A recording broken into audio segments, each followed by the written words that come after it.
Hello, lovelies!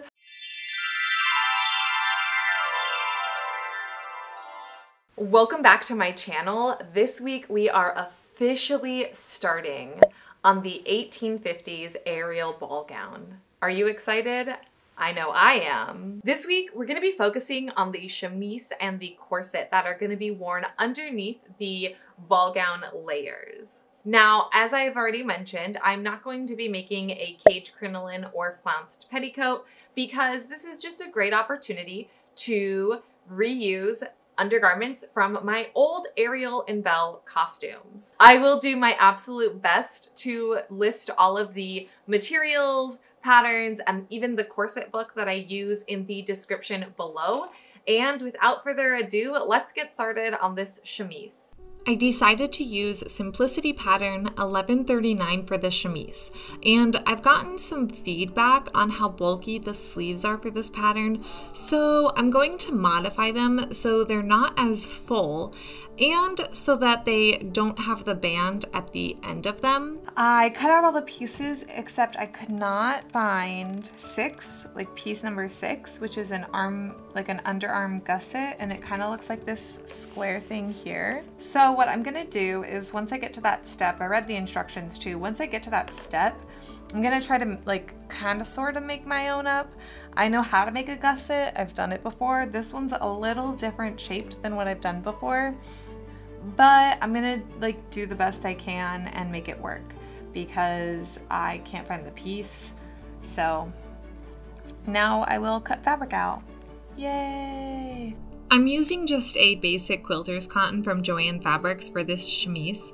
Linen or cotton lawn are a bit lighter and might be the best option, but I wanted to use the cotton I had in my stash, so this is what I've got. Okay, so the last thing you saw was me marking this, and then basically what I did was I stitched around that marking.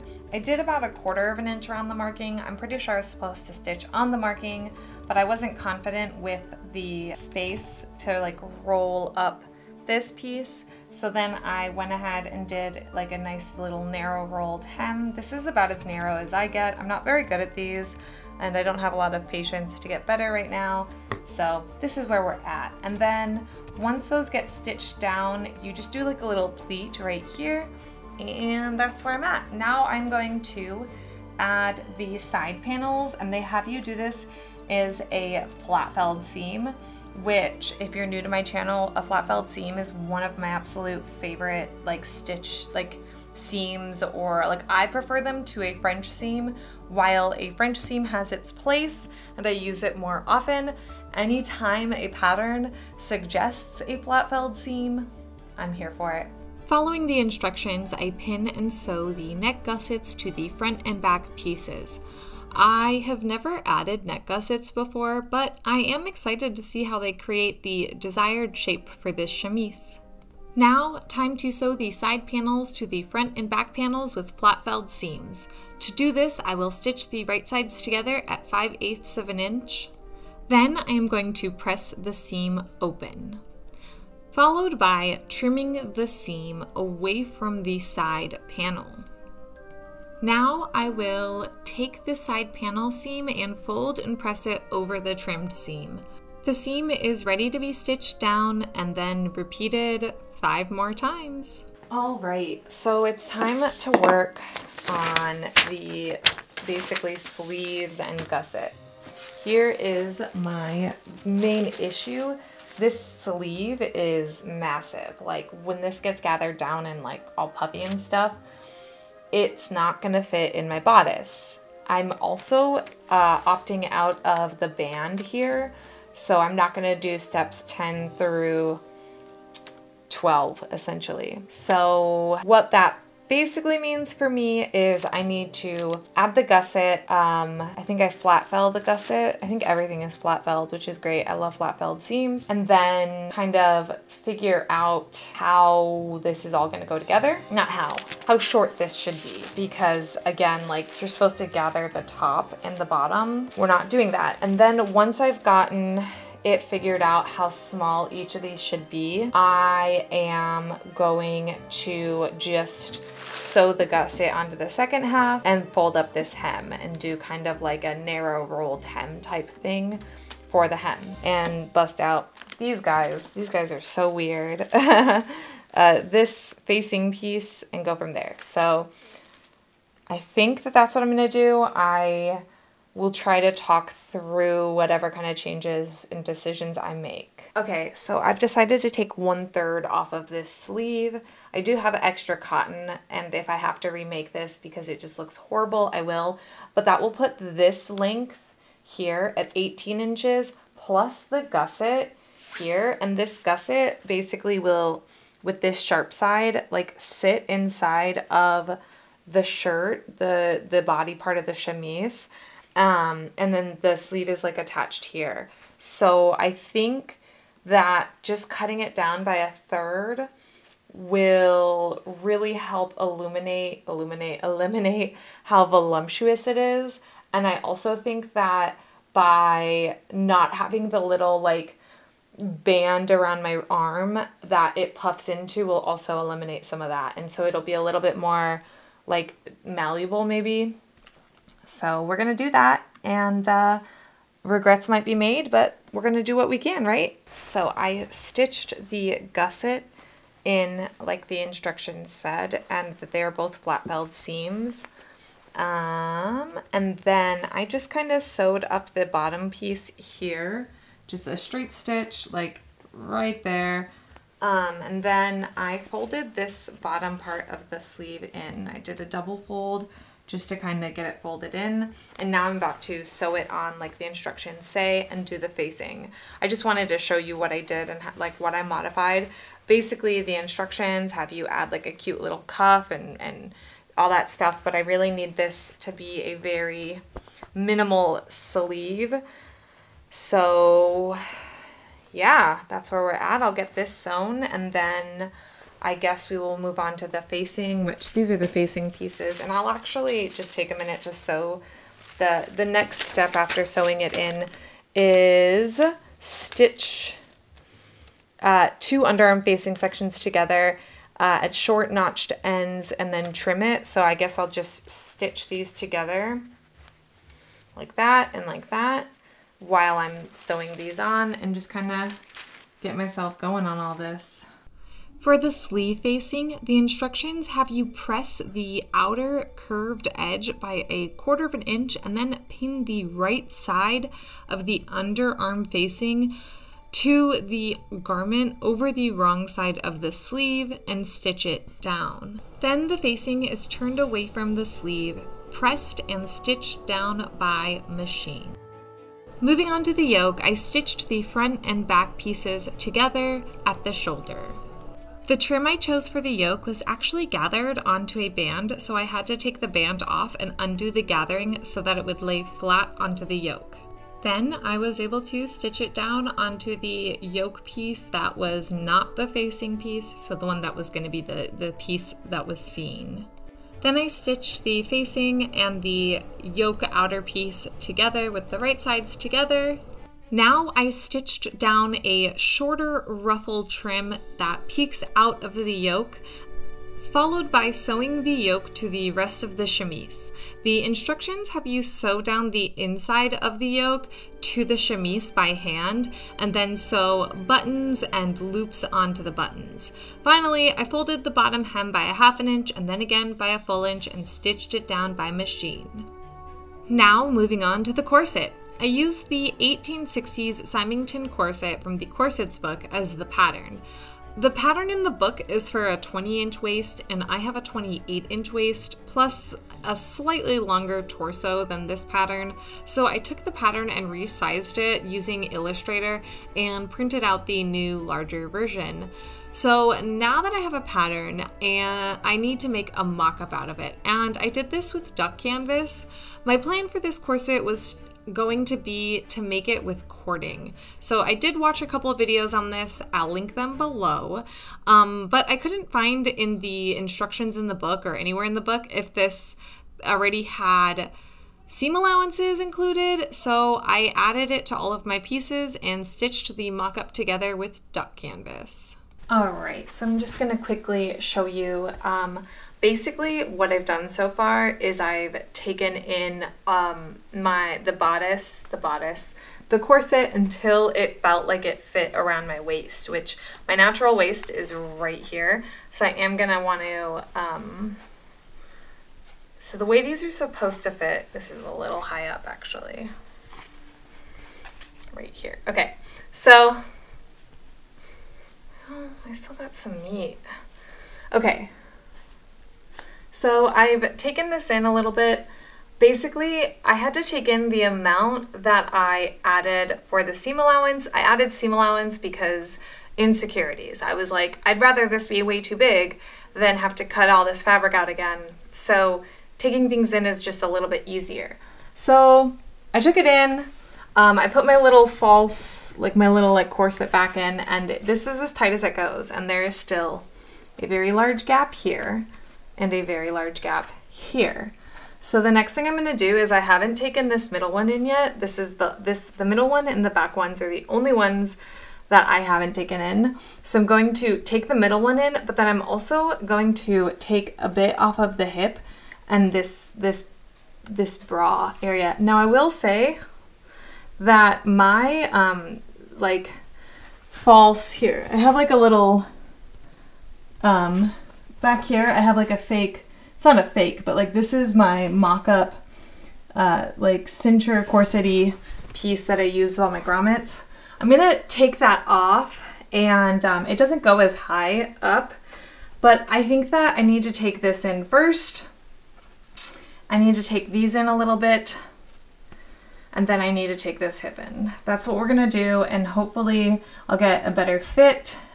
This is without any boning or anything, so I don't really know exactly how to do a mock-up without cording, or a mock-up for a corset with cording without actually doing cording. So that's where we're at. Okie dokie. So I have trimmed up each piece and placed it on the pattern piece, the corresponding pattern piece, and marked kind of the adjustments. So I will add a ½ inch to all of these placements so that I can cut from there. I've also decided I'm adding a ½ inch to the top and the bottom so that my busk can nicely fit. I just don't feel confident with that amount of space up there, so I'm adding a ½ inch on the top and bottom. So if you look at the bottom of the image, the busk actually has a solid, this is my entire finger worth of space between the bottom of it and the bottom of the corset, and even up at the top, I'll show you too. This is at least my finger.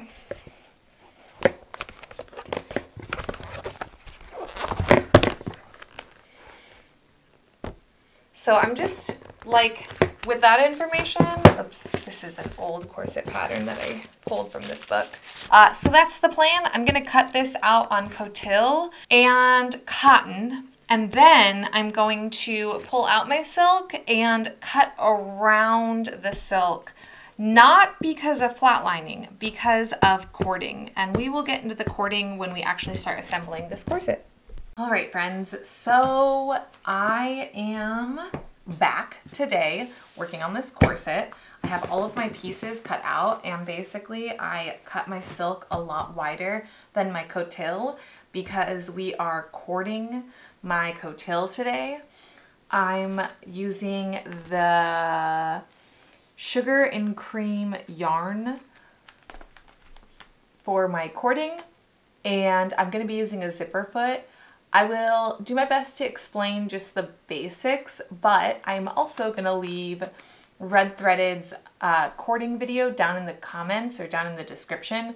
That's kind of, it's like a 20-minute long video where she explains cording pretty in depth, and that way, and that's kind of what I'm going to give you guys as information and resources. I will do a very basic tutorial in this video in 5 minutes when I go to my sewing machine, but I thought that if there are those of you out there that want more information, you can have it. So how I'm planning to attack this is, even though I have my pattern pieces and I marked the cording lines on it, I'm gonna try to stick to them as much as possible, but since a lot of my pieces, like to make it fit me, I had to kind of manipulate it a little bit. I'm gonna try to do as much of the cording as I can on this, basically. So like this piece is upside down to begin with. Wow, look at me. So like I know for a fact that I can do, you know, these 3 pieces of cording here in the middle. But like once I get to these outer ones, I'm gonna do as many of them as I can until I get to the seam line. And then I'm probably not gonna do all like past the seam line, obviously.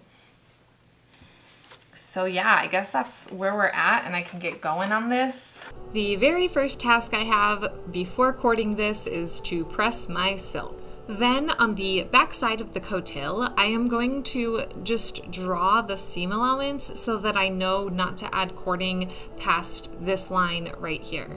Then I just mark the center line so that I can start there for my cording selections. Over at my sewing machine, I'm going to sew the silk to the coattail following this straight line in the middle of the piece. This is gonna help me just have this silk attached to the coattail when I get started cording. I am going to use a zipper foot for the cording, so I will change that now.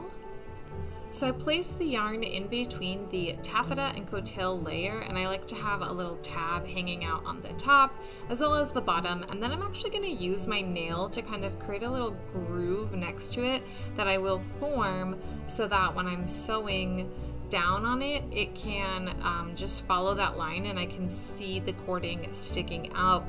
Something else that I will say is I used a silk needle on this because I was sewing with silk and I didn't want to have any weird puckering in my fabric. I'm not sure if that was the best choice. I did sew also with a little wider of a millimeter. I think it was 2.8 millimeter instead of 2.4 millimeter length. And then I just kind of rinse and repeat until I have all of the cording made up for this corset. The cording for the corset took me about 5 hours to do, and I basically listened to Halloween decor hunting vlogs and some true crime vlogs and a few other things while doing it. It was pretty time consuming, and I highly recommend that you just kind of sit down and have a great YouTube playlist and go to town while working on this.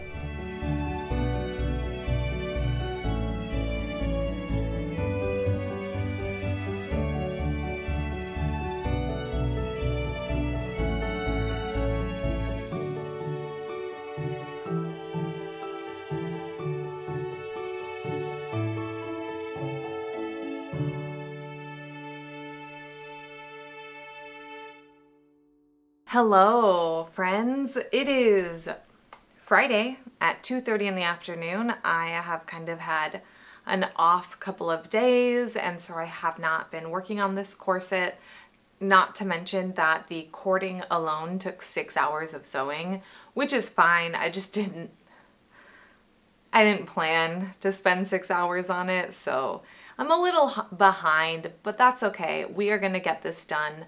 I don't think I'll get the corset done today. My goal is to make the lining, make the fashion fabric, like sew the the coattail and fashion layers together, and then insert the busk and like sew those 2 pieces together. So then I have like a corset.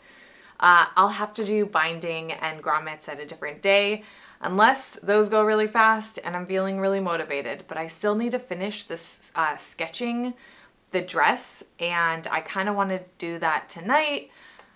So we'll see. We'll see how things go. But I'm pretty excited. We're gonna have a corset by like Monday, I would say, because I can always work on this Sunday as well. We will have a corset. It will happen.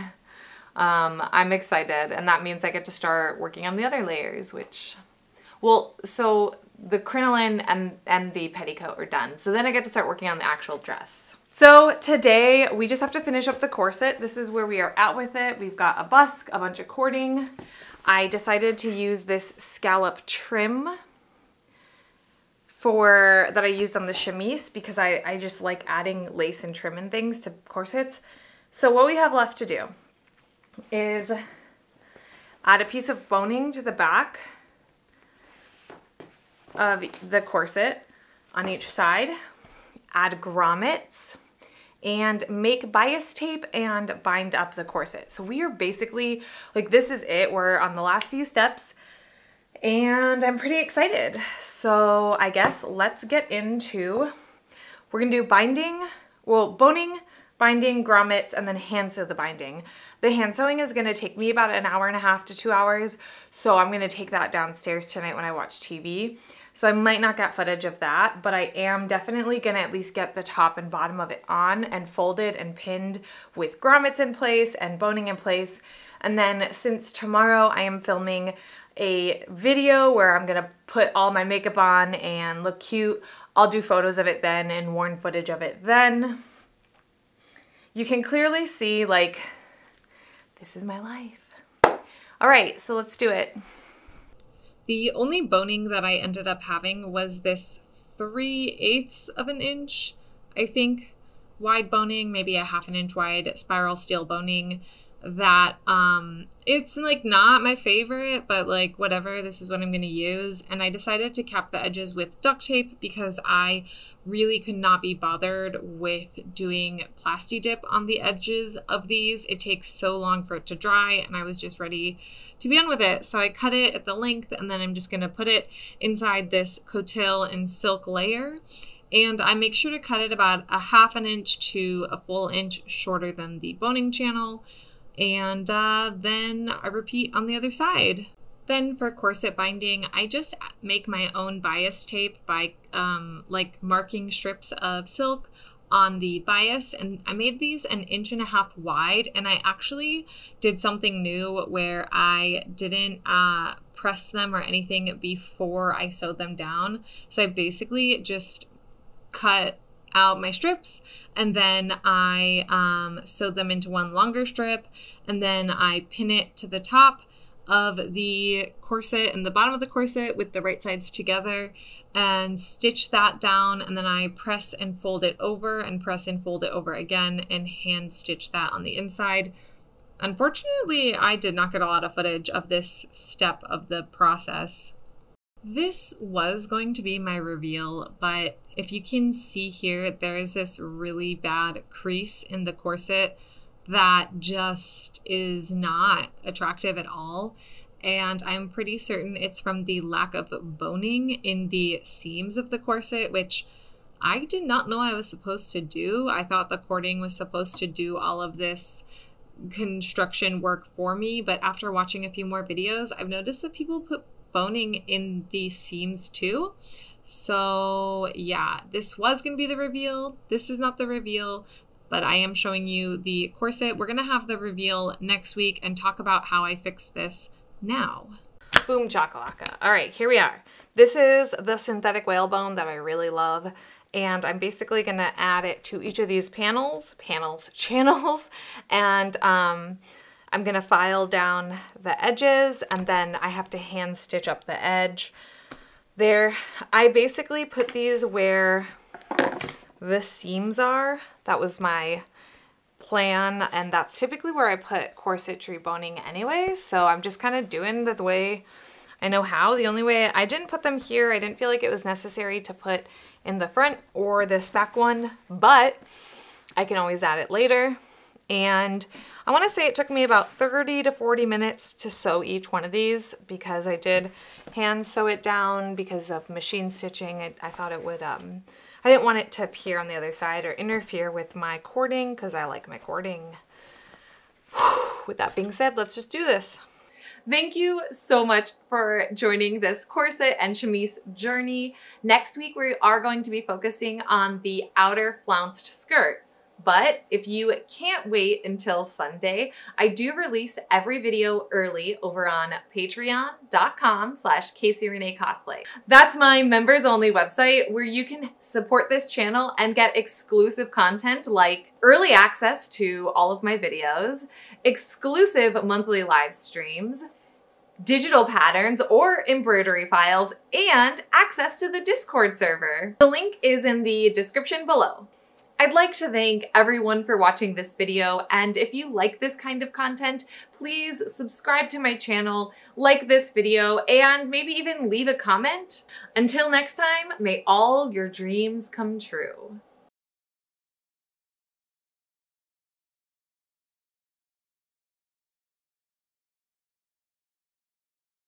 All of the pieces. We are repeating this trim that I used. Wow, my ring light is just too close to this. Hold on. Okay. So I'm repeating. Someone is at the front door. Do you think